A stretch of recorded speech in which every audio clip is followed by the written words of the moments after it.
Bonsoir. Le cycle des conférences qui ont commencé la semaine dernière, puisque nous procédons un peu par cycle, est centré autour de la coupure que l'on trouve dans le monde qui est le nôtre. La fois dernière, j'ai parlé de l'homme coupé en deux et de la scission qu'il peut y avoir entre l'image et le désir, qui fait que on assiste à des images sans désir, à des désirs sans images, et à une crise profonde de la relation qu'il peut y avoir entre l'image et d'autre part le désir. Crise qui se manifeste dans la vie morale et la vie culturelle, et qui est à la base de toute la détresse dans laquelle on est. Pour commenter cela, j'avais basé mon propos sur cette parole de saint Paul: « Je vois le bien et je fais le mal ». Et je voyais là la crise de la notion de morale.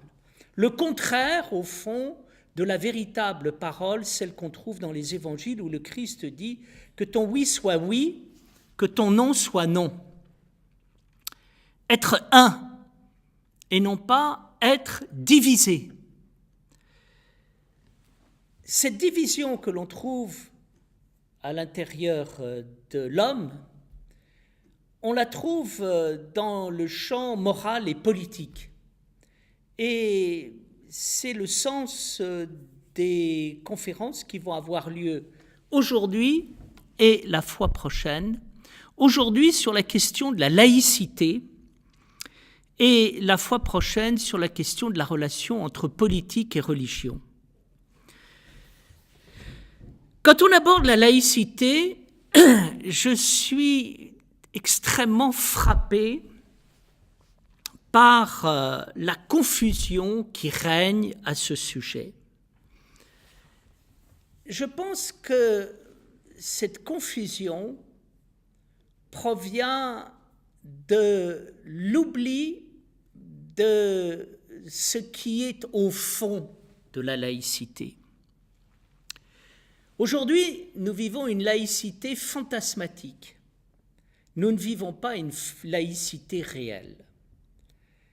Donc je voudrais revenir, si vous voulez, sur ce qu'on peut appeler la laïcité réelle, et puis sur les causes de son explosion, de son éclatement, avant de voir comment celle-ci peut se reconstituer et ce que peut signifier aujourd'hui une véritable laïcité. Derrière la question de la laïcité, que trouvons-nous ? Nous trouvons la question de la liberté.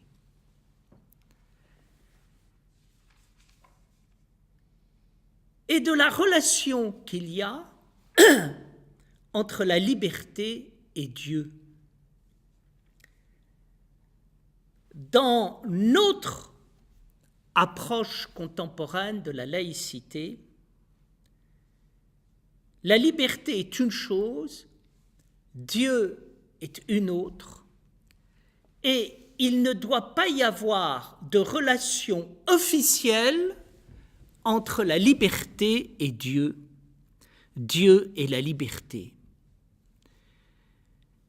Certaines personnes peuvent penser que la liberté et Dieu sont compatibles, mais il leur est demandé de conserver cette idée pour eux-mêmes comme une idée privée.